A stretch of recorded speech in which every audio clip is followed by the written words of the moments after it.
Hi friends, welcome back to our channel. Recently, we have received somber news about the passing of some extraordinary talents. Today's episode is dedicated to honoring their memory. We will also recap the stars we have recently lost. Before we begin, we kindly ask for your support. If this video or the legacies of these remarkable individuals have touched your life, please consider giving this video a thumbs up as a sign of respect and remembrance. Julian Ortega, an actor who starred in Netflix's recently wrapped Spanish hit Elite, has died after reportedly collapsing on a beach. He was 41. Spain's National Union of Actors and Actresses confirmed Ortega's death in an obituary this week. From the Unión de Actores y Actrices, we send our most sincere condolences to the actor's family and friends. It read. There are differing accounts of Ortega's death. Initial reporting suggested Ortega had drowned, but later accounts said he collapsed on the shore of Zahora Beach in Barbade on early Sunday evening. Olive Press Spain, an English-language publication in Spain, reported that Ortega went into cardiac arrest and that paramedics spent up to 30 minutes attempting to revive him. Ortega appeared in 6 episodes of Elite in 2018. The show is one of Netflix's most established Spanish originals, and its 8th and final season recently premiered July 26th on the platform. His other credits included Caronte, a crime drama that streamed on Amazon Prime Video. Spanish actress Silvia Marzo was among those who paid tribute to Ortega, writing on Instagram that it was hard to comprehend the news. Absolute sadness, she said. Pro wrestler Sid Vicious, a star at the height of the WrestleMania era of the early 1990s, whose career ended with a horrific and televised leg injury, has died after battling cancer for several years. He was 63. His death was announced on social media by son Gunnar Yudi.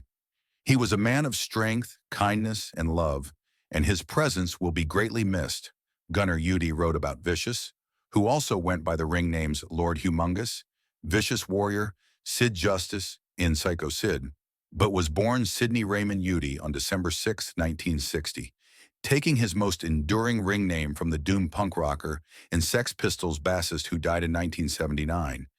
Yudi began wrestling in 1987, rising to national prominence 2 years later when he joined World Championship Wrestling. Moving over to the WWE in 1991 as Sid Justice, Yudi entered into a notorious feud with Hogan a year later. In the early to mid-1990s, Yudi was among the headliners for the popular WrestleMania events, winning various world championships for both the WWE and WCW. Yudi also took part in 1997 on Monday Night Raw. Yudi's grappling career came to a stomach-churning end in what remains one of the ghastliest moments in televised wrestling history. During a pay-per-view match in January 2001, Yudi jumped off a turnbuckle and landed badly. His left leg snapped and dangling at a grotesque angle, bones poking through his skin.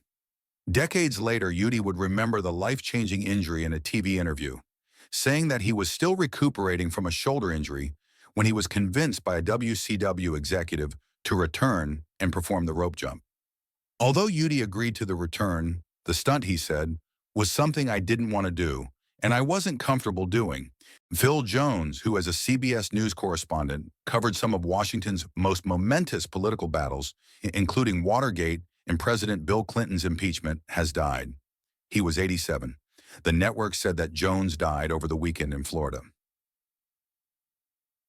Watch a CBS News tribute reel below. Jones began his career at an Indiana TV station before leaving to work at WCCO TV in Minneapolis for 7 years. He was one of the first local reporters to go to Vietnam in 1965, and he later returned, according to the Indiana Journalism Hall of Fame. He joined CBS News in 1969. He was recognized with an Emmy for his work covering Vietnam and, according to the network, was among the correspondents known as Cronkite's Kids, the team of reporters who were protégés to then anchor Walter Cronkite. Jones was present on the White House lawn as Richard Nixon resigned and left on Marine One, and then covered the administration of his successor, Gerald Ford. As Douglas Brinkley wrote in his biography of Cronkite, Jones was part of a first-rate CBS evening news lineup in the mid-1970s, perhaps even hitting a high mark with its team. Some media critics credited the success of the CBS Evening News to the excellence of the roving correspondents rather than to the anchor, Brinkley wrote. Jones had been transferred to Washington in 1972, covering legal aspects of Watergate from the federal court building. The next year, he was working a Saturday shift when he was assigned to do a story on a day in the life of Ford, then just designated to be the next vice president after Spiro Agnew resigned. He recalled in an interview in 2009 for the Gerald Ford Foundation, "So I showed up like at 5:30, 6 o'clock in Alexandria, and stood out there and waited for something to happen with Jerry Ford.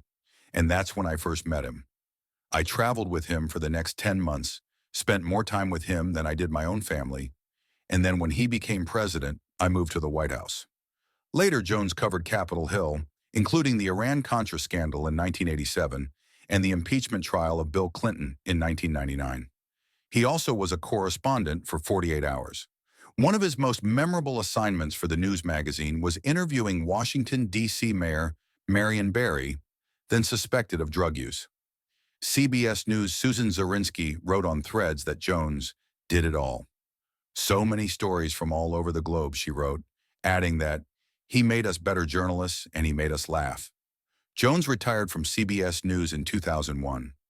Jones grew up on a farm in Indiana, where he recalled in the 2009 interview that he used to milk cows by hand and drove the tractor, and I was a farm son. When I was on the farm, I wanted to be a broadcaster, and I wanted to be a newsman. I don't know what inspired it. Suddenly, I had this desire to do it, Jones said in the interview with Richard Norton Smith. Jones is survived by a son, Paul, and a daughter, Pam, the network said. Rob the Rabbit Pitts, star of Netflix's Tex-Mex Motors, has died. He was 45. Pitts died on Sunday, August 25th, from stomach cancer, his videographer Jeff confirmed. The car expert left a final message in a YouTube video titled, "This is Goodbye." "I started feeling off after SEMA last year and I was losing weight," Pitts explains in the video with Jacob Lincoln's Too Late playing. "But I was getting ready to film season 2 of Tex-Mex Motors for Netflix and wanted to be camera ready, so I didn't mind that so much." Pitts explained that during the filming of the Netflix series, he started to lose his appetite and had more and more acid reflux-like symptoms. He said he went to urgent care several times, but didn't get to the root of the problem. Pitts' castmate Jaime took him to the ER, believing it was a gallbladder issue, and this was when he found out in March that he had stomach cancer. The Netflix personality said he had been getting treatment at home, and it's been rough, adding, "More bad days than good, but hanging in there.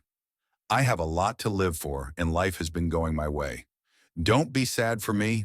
I accomplished my dream of buying my own store, finishing season 2 of, and marrying the love of my life." Tex-Mex Motors premiered on Netflix in June 2023.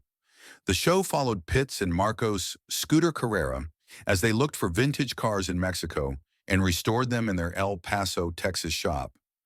Carrera paid tribute to Pitts in an Instagram post. "It's with a heavy heart that I write about the passing of my cast member and friend, Rob Rabbit Pitts. Rest in peace, brother. I'm going to really miss you." Roger Cook, known to viewers of PBS's long-running series, This Old House as the landscaper with a solution to every problem and an answer to every question, died August 21st following a lengthy illness. He was 70. His death was announced on This Old House's official website. "I remember every lesson from Roger," said This Old House executive producer Chris Wolf in a statement. "More importantly, there are millions of people whose lives have been enriched by everything Roger taught them." Cook's involvement with the popular home renovation series spanned nearly 40 years. He first appeared on the show for the series' second season in 1982 and signed on full-time as the landscape contractor for season 10 in 1988. When Ask This Old House debuted in 2002, Cook was part of the team, providing landscape advice directly to homeowners. Cook continued with the franchise until health issues prompted his retirement in 2020. Roger was our much-loved colleague, treasured by the entire This Old House community, for his soft-spoken but no-nonsense approach to every aspect of landscape contracting. The show's website tribute reads, "He was always there with the answers we needed." Born in 1954, Cook grew up in Burlington, Massachusetts, and was still in college at the University of Maine when he began working with local landscapers and tree firms. With a degree in wildlife management and conservation law, he founded K&R Landscape, with wife Kathleen in 1982. The business, under different ownership, remains in operation. Roger's specialty and passion was plants, and no one was more knowledgeable, said Fred Pendleton, Roger's longtime friend and now co-owner of K&R Landscape with colleague Tom Pica. You could ask Roger any question about any plant, which ones would survive shade, how to treat diseases, which perennials or annuals to choose, the best woody plants or deciduous trees for a certain backyard, even the Latin names for everything. And he knew it. Cook's health issues predate his departure from the series, first surfacing in 2018. At that time, he announced he was considering stepping down. I have enjoyed the opportunity to share my knowledge and passion for landscaping, he said at the time, and my life has been greatly enriched by the professional relationships and friendships I've formed over the years. I truly appreciate our fans' dedication and the concern for my well-being.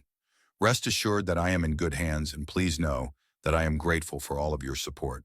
Cook, who lost wife Kathleen to cancer in 2010, is survived by son Jason, daughter Molly, brother Greg, daughter-in-law Anna, and grandsons Peter, Noah, and James.